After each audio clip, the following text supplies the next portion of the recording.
Okay. I think that should do it, right? Right, guys? Okay, so let me try that again. Welcome, ladies and gentlemen, to a special episode of Storytime with BDD. I'm your host, BDD, aka Brooklyn Dad. Um, all right, so this is a special episode because today, my sequel to The Littlest President, just went on sale in bookstores now, and the story is called The Bigliest Loser. Let me get that up on the screen for you here. There we go.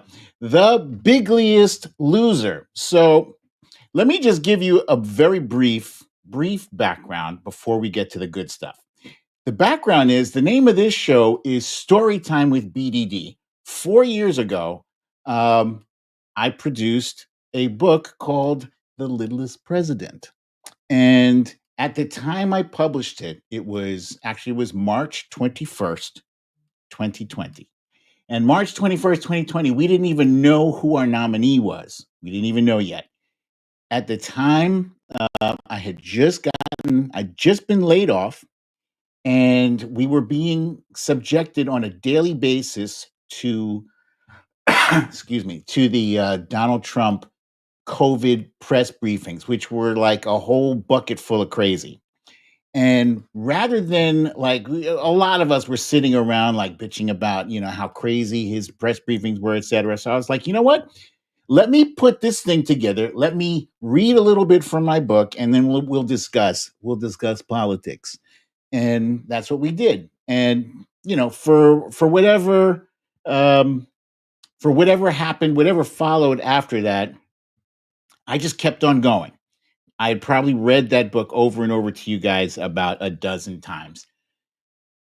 Fast forward to 2024, and I had a bunch of my loyal listeners and followers were, after me every week saying, "Hey, what's up with the sequel? What's up with the sequel?" And I started on this late last year, actually. I started conceptualizing. It's a whole process, and I'm going to show you guys. Actually, I have some sketches, the rough sketches that I took and I gave to my illustrator, John Kelly. And when I tell you this guy is talented, talented doesn't even begin to describe uh, how brilliant this guy is and how he helped bring this story to life. Um, but the story coming to life was the issue. And I had the story mostly, but we were as a community, we were being bombarded with messaging from mainstream media that was saying, Joe Biden is old. Joe Biden is old. And by the way, Joe Biden is old. And there was this undercurrent of, man, if you keep going with Joe, you're not going to win. And it was pervasive. And I think I'd like to think that I was immune to that. Like I believed in Joe. I still, to this day, I believe that Joe could have beaten Donald Trump. But with that said, I was supposed to have this book originally published by June, but because there was so much turmoil around his candidacy, I almost didn't finish. July 21st, he passed the torch to Kamala Harris. And all of a sudden, bing, I had my ending. It was just like that. So, without further ado, let's see. I'm going to first ask my moderators. You guys, you got my back. I know you do. So please help keep this room less not chaotic. Okay. We are going to have more trolls than usual because we are streaming concurrently on YouTube, on Twitter, and on Facebook. Craziness. So hang in there, you guys. All right. So what I have done for starters is I do want to share with you the cover, right? So this cover is in Spanky's Mar-a-Lago bathroom, the infamous Mar-a-Lago bathroom that was packed to the rafters with boxes and boxes full of classified matter. Let me just go back. The reason, for those of you who are uninitiated, who are unfamiliar with my stuff, the reason why this book is kind of done in a children's book format, the very first book I did was The Liddle'est President. And in my opinion, Donald Trump was such an absurd character. He started calling Adam Schiff Little Adam Schiff. And I was like, you know what? People in the future are never going to believe that there was an actual person named Donald Trump who was so batshit crazy. And despite that, he rose to the presidency, and eventually he was defeated. Um, and so, just going along with that absurdity, children's books always have absurd characters that don't make sense in the real world. There's always a moral of this story, but there's always that crazy, where the wild things are. You have like creatures that are bigger than life and they're ginormous and, crazy things that happen. The Cat in the Hat, all of that stuff, childhood. But this book is not, it's not really for kids. It's more for adults. It's not like racy, but it is adult subject matter. And it is because it covers the candidacy and the legacy of Donald Trump, which is horrific, as you all know. So, without further ado, let me explain this cover to you. Okay. Hang on a second.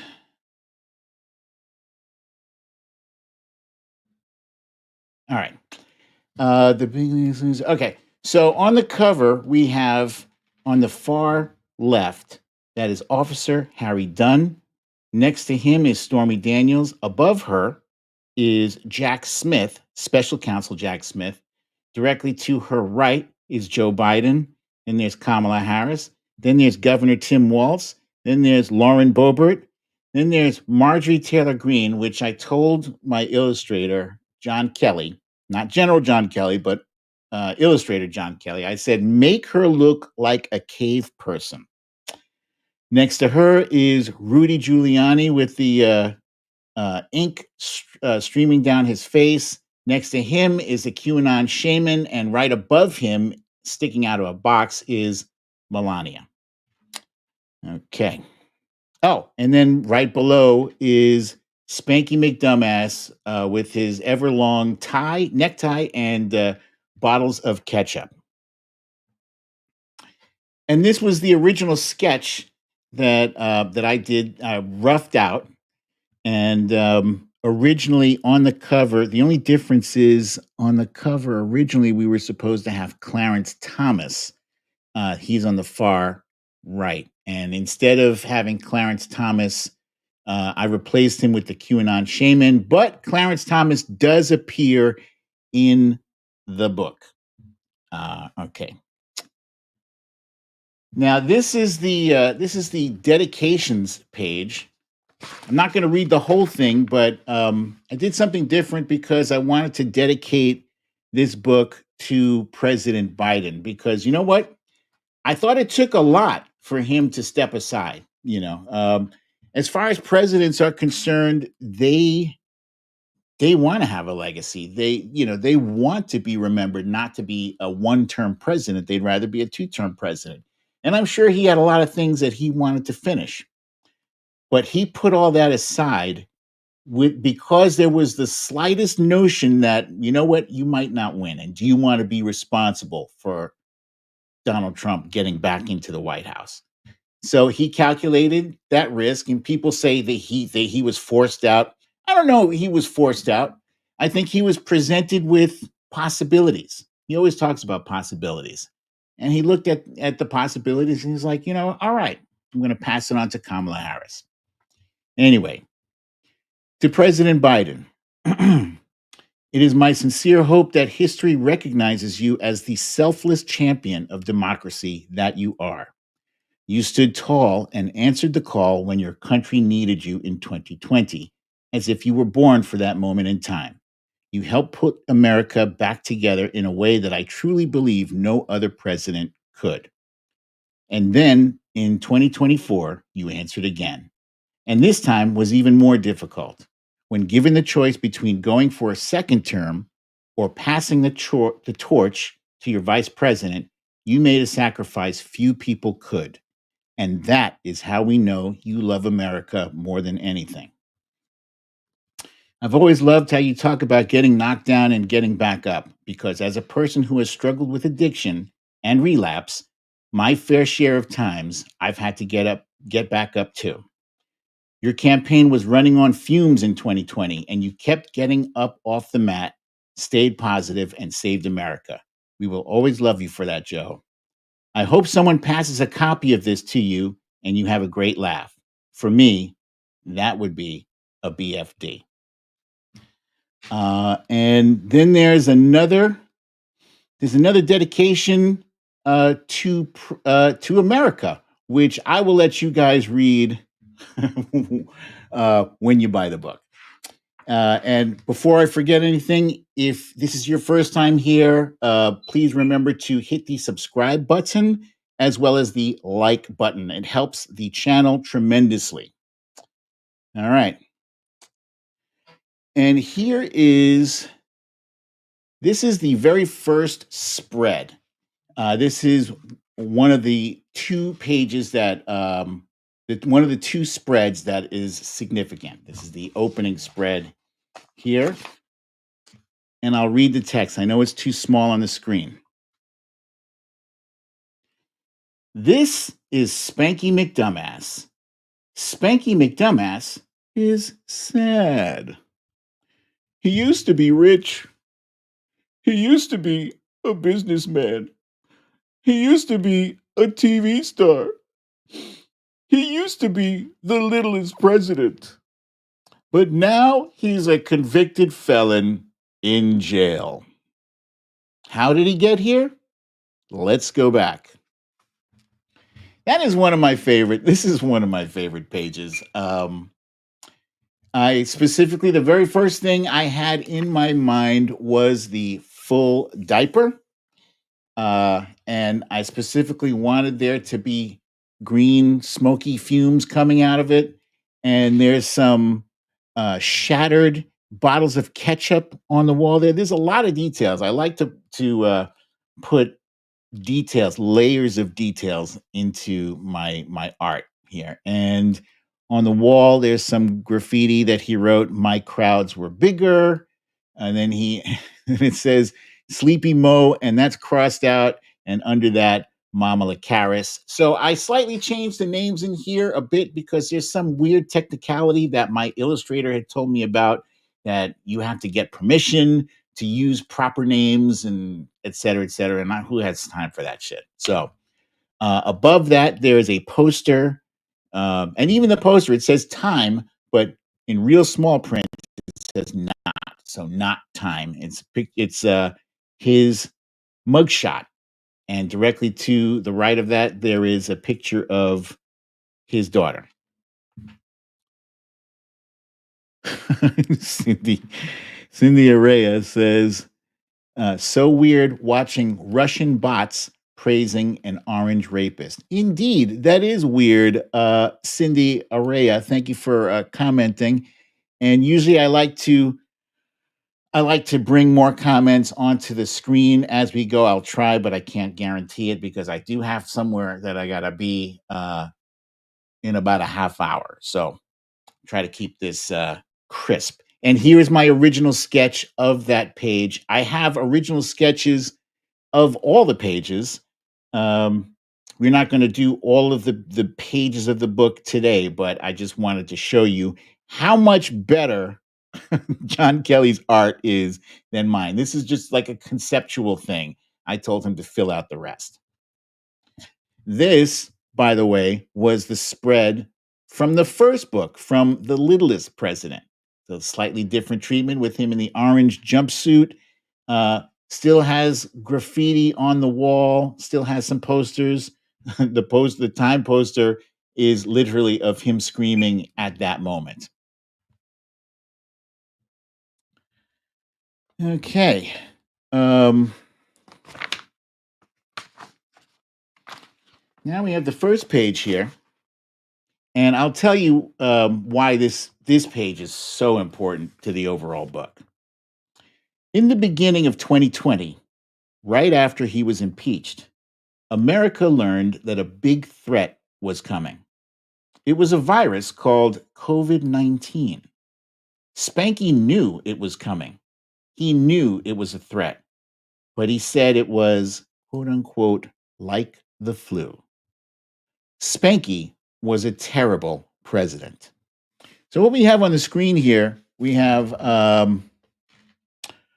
Spanky with his fingers in his ears on the Resolute desk. To the right of the page, we have Dr. Fauci, and he's pointing to a line graph that points out the COVID infection rates. And you can see the infection rates going up there. And he's trying to point out to Spanky how dangerous this is. And of course, as we know from history, Spanky did not heed the warnings. And on the far left, there is that's Dr. Burks, aka Dr. Scarf, and she's standing there with hands on hips, somewhat mildly disapproving. And then in the background there, outside the windows are the COVID molecules looking in on Spanky and the White House menacingly. And then this is my original sketch. And as you can see, the final art that emerged was way better than my rough sketch here. But I'm just showing you guys this because I'm very appreciative of how John Kelly was able to convert my rough rudimentary sketches into some serious artwork.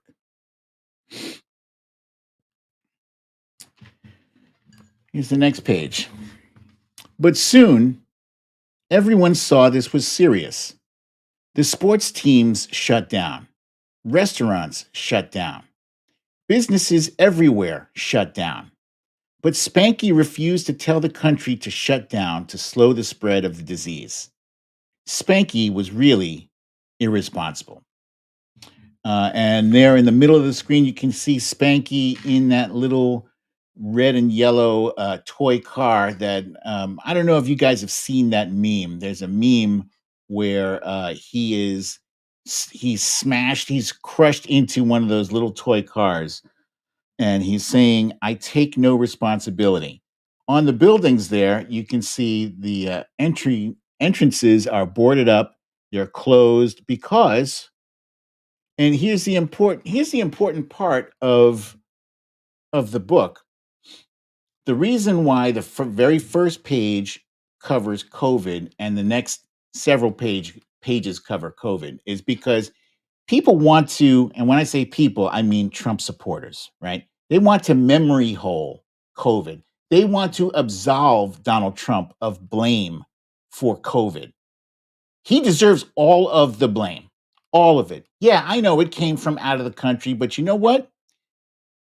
He lied to us. He told Bob Woodward way back in January, February, he said, this thing is deadly. He knew how deadly it was, knew exactly how deadly it was. He also said, I always wanted to play it down.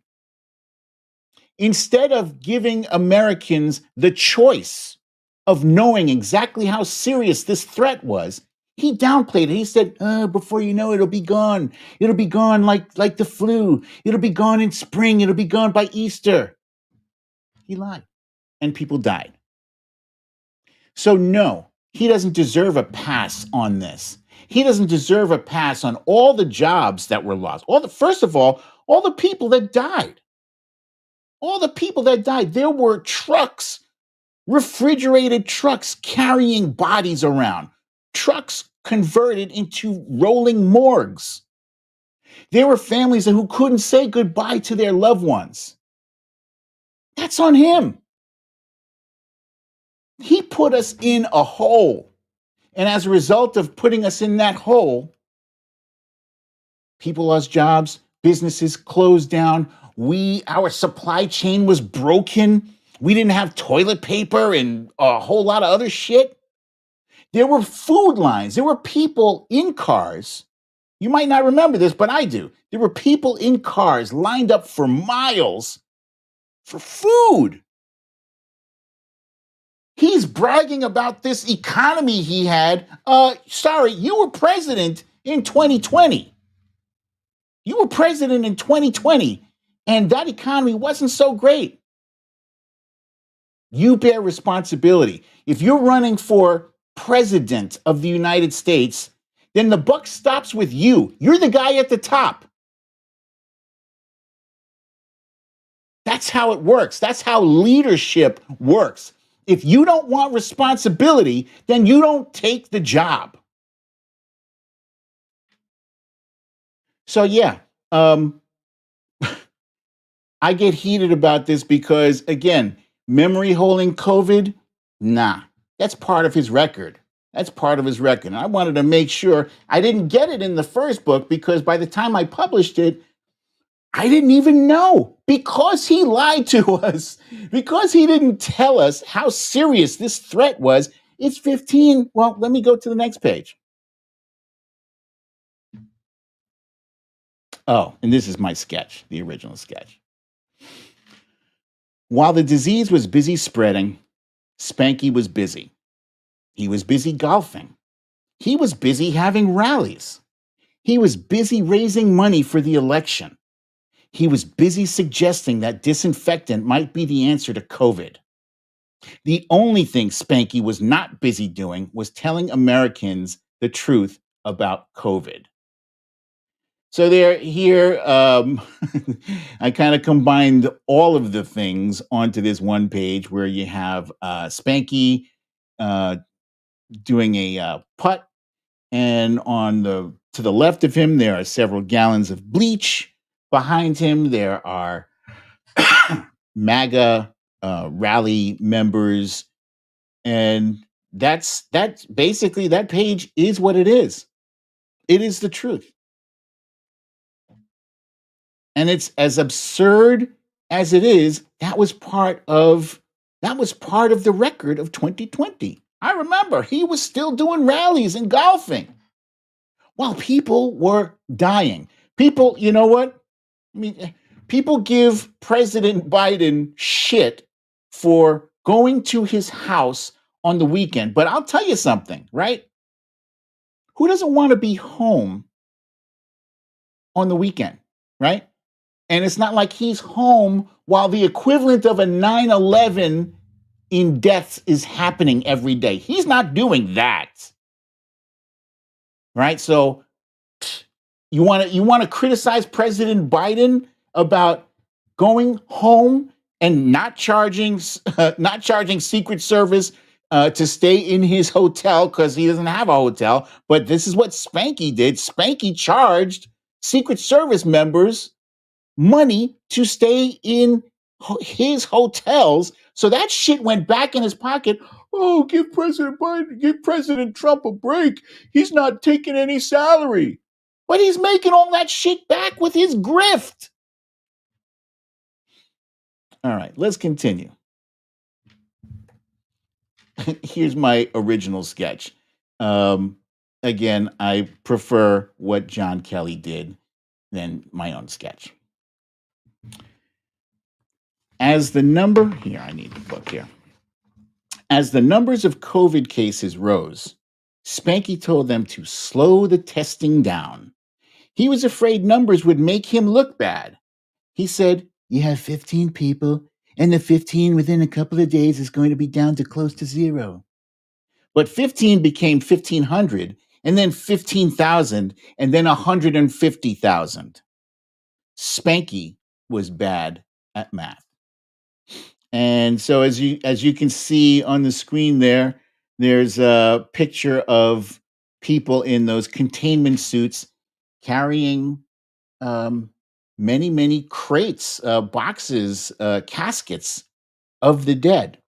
I remember there were mass graves of those caskets of dead people dead from COVID. It's important to remember this shit, folks. You can't make a fair decision on this election if you don't take everything into consideration. The whole thing.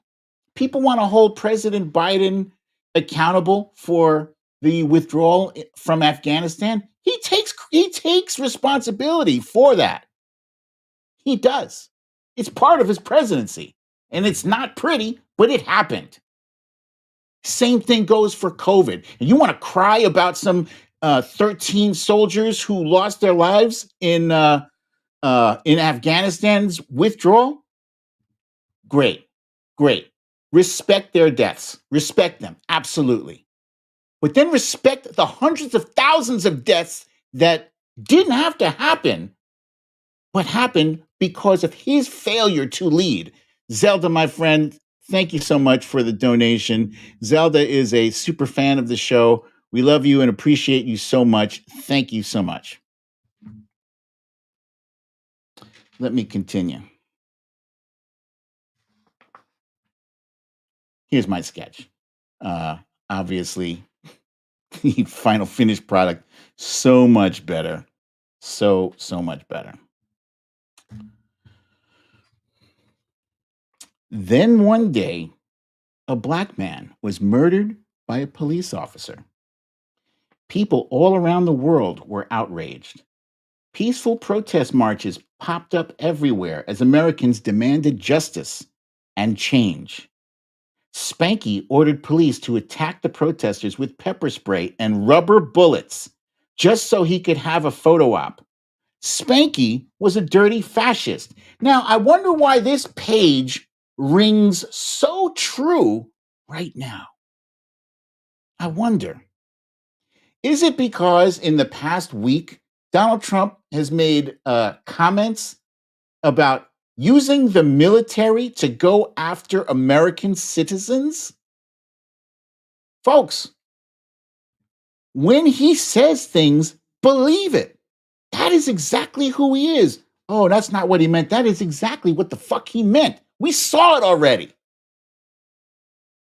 And he will do it again if given the chance. America, you cannot get this wrong. This book might look like a little children's book, but it actually reads more like a history book because all of this shit actually did happen. The only thing difference is these aren't photographs, these are drawings. And instead of him being 6 foot, what did he say? 6'3", 215 pounds? It's not 6'3". Yeah. Let me also point this out too, right? His stature in this book as being a tiny little infant with a massive head is intentional, very intentional, because he is a small, petty man. He's small, but his head is massive because he is full of himself, right? He is a narcissist. He believes that he's better than he actually is. He really is a piece of shit, but that's why he's got the big giant head and the small body. And in case you can't see on the screen there, it says St. John's Church, thou shalt not be a fascist dick. 2 Corinthians. And there's the original sketch right there.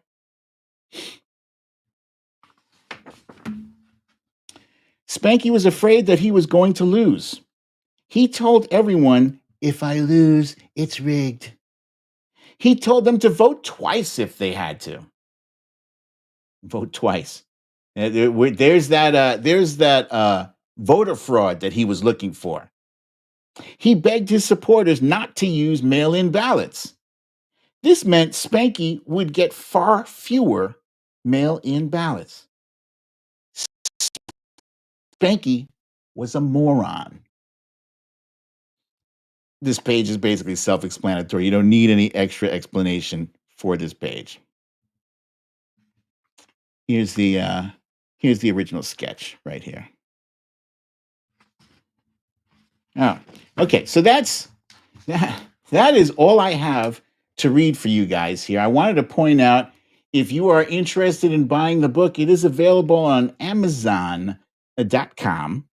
And if you look on the top of the screen here, it says, did you mean The Biggest Loser? Because when I typed in The Bigliest Loser, it asked me, did you mean the Biggest Loser? No, I meant The Bigliest Loser. So it is available there in both hardcover and paperback. I highly advise the hardcover because it's special. It's great. And it is also available on my website, brooklynDadDefiant.com. And if you get it from brooklynDadDefiant.com, you can also get it autographed by yours truly. And if you look right here, here's The Bigliest Loser. And we have to change that from pre-order to now order. And below there is The Liddle'est President. So if you just click here, available here, boom.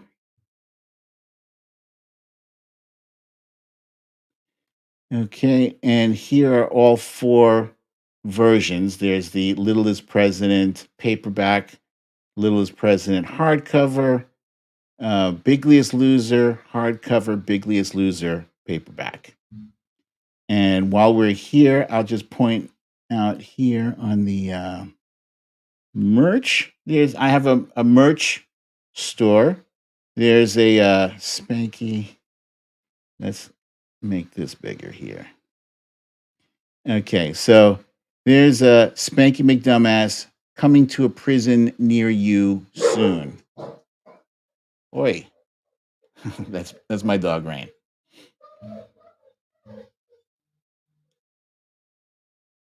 And there's lots of other. This is from the first book there, in case you're interested in that one. We have mugs. We have hoodies. We have tote bags, etc., etc. Have a look around. And that's it, folks. That's it for today. I am really excited about this book. My purpose I have several purposes for this book. One, I wanted it to be in the record. Like I always kind of regretted that I wasn't able to fit that COVID stuff in there. January 6th is in there because people have forgotten. Clearly, they've forgotten. They've they've given him a break on it, a pass, and he doesn't deserve it. Especially on January 6th. January 6th, he basically tried to undo our democracy. He pointed an angry mob at the Capitol because he lost and he couldn't accept that loss. And all year long, he's been saying consistently, all year long, if I lose, it's because they cheated. Before even a single vote was cast, he was playing that tune. So he is gearing his supporters up again for that. Like imagine, for instance, I'm a Yankee fan. I watch baseball, I watch football, but imagine if the Yankees went into the World Series. I'm knocking on wood for that. The Yankees make it to the World Series, and Aaron Judge is interviewed, let's just say. And he says, you know what? If we don't win this thing, it's rigged. First of all, how fucking disrespectful would that be to the other team? Second of all, how disrespectful would it be to the rest of the baseball professionals in the game, to the referees and to the other players? That's disrespectful to the entire foundation of the game. And if you love America, how are you disrespecting the whole foundation of our democracy? And if you're disrespecting the entire foundation of our democracy, how dare you? How dare you try to enter the Oval Office and represent us on the world stage as our president? How dare you? So that was one purpose I had for the book, to set the record straight on that shit. Purpose number two is I knew, remembering from 4 years ago, I knew how stressful things were going to be during this period of time. I knew it because I myself am stressed. I'm stressed beyond belief. And I'm trying to keep perspective on the polls. Let me share this with you about the polls, right? Because just yesterday, was it yesterday? Today's Tuesday. Just yesterday, I was talking with a bunch of friends, and one person said, "You know what? Republicans have flooded the market with polls and independents too. Democrats, for some reason, have only uh, put out one poll. I don't know why, but maybe that puts us in a better position. Maybe if going into election day, we're not cocky and overconfident, maybe we're hungry. Maybe that motivates us to get out there and make sure we bring everybody we know, our friends, our relatives, coworkers, neighbors, everybody, get your ass out and vote. Just maybe. Maybe our side is more motivated because it is close. What they told me was if you see any polls that say that anything other than it's a dead heat, that poll is full of shit because right now it is apparently a dead heat. I feel like it shouldn't even be this close. Kamala Harris is outworking Spanky McDumbass in every way imaginable. Did you see the ridiculous town hall he had yesterday? He played music for 40 minutes. Oh no, but what? There were two sick people. No. If you have sick people in the crowd and you're dancing to YMCA while you have a sick person in the crowd, you're a fucking sociopath. You're a moron. You're an idiot. No. That sick person was that sick. Those sick patients, it was already dealt with. He asked the crowd, "Oh, should we answer any more questions?" No, let's play the music. Let's play it loud. I think he had to take a dump and he knew it was going to be a big, loud, explodey dump. So he wanted the music nice and loud to camouflage the sound of his flatulence. That's what I think. So Monique Lee is saying she's taking nothing for granted. Election day is a holiday for her. Hey, that's nice. We've always made it a family day. Aries Wanderer says, ignore the media polls. They aren't election results. Thank you. And by the way, fun fact here today was the first day of early voting for Georgia. Georgia blew the record for first day voting out of the water. Like in 2020 was a previous record. It was 135,000. Today was 250,000 by 1 o'clock. By 1 o'clock, they hit 250,000. That's insane. So I like that. You know, you look at the two different sides, right? You look at Democrats. We want everyone, Republicans, independents, and Democrats. We want everybody to participate in the process. The more the better, the more the merrier. Republicans, they don't want anybody to vote. They will even cut some of their own people from voting just if they think there's a slim chance that they can win doing that. You know, they're trying to protest. They're trying to protest overseas ballots and military ballots. Are you crazy? That's crazy.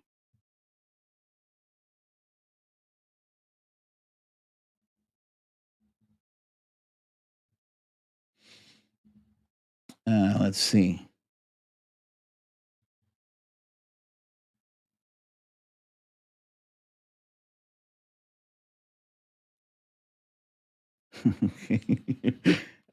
Cindy Araya says, may I ask, sir, why you were stressed about the elections? I don't go by the polls of Russian rethugs, especially since I will vote against the orange turd come November 5th, 2024, just like I did in 2016 and 2020. Cindy, thank you for the comment. Yeah, you're absolutely right. I should not be stressed, but I'm only human, right? And, you know, if you watch Here's the problem. I think I watched too much too much MSNBC, honestly. Starshoe Mate says that Jimmy Carter is trending. It's probably because he lives in Georgia. I'm not going to stress that one. Star. Thank you for that. Um, so yes, make sure you tell your friends, right? These books will actually make terrific gifts for if you have MAGA relatives, right? You have an aunt or an uncle or a grandma or grandpa who kind of gets on your nerves. You plan on going over there for Thanksgiving or Christmas or whatever. Buy a book, give it to them as a gift. Make a hilarious gift. Hilarious. It's a great conversation starter. It'll be great. Samantha Hawkins says she will be sending in her ballot tomorrow. Congratulations. Uh, Owen says, "Oh my OMG, that's a great idea. Thank you. Sometimes I have good ideas." Oh, look at that. Here's the update from Phyllis Harrison says, "Early voting, Jimmy Carter voted." Good to know. Thank you. Whew. Oh, Starship Man. Yeah. Okay. Good. Nice. I love it. Guys, thank you for the good news. And thank you for showing up for this episode, this special episode of Storytime with BDD.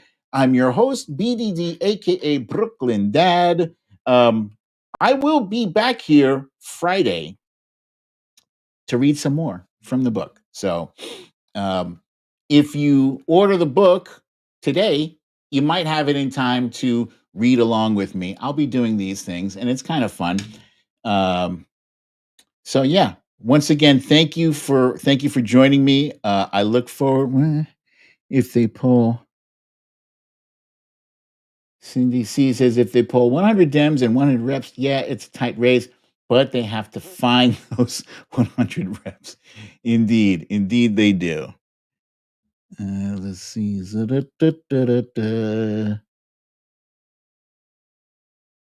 Okay, you guys, thank you so much. And I look forward to seeing you here Friday, same time, same place. I love you all. Peace.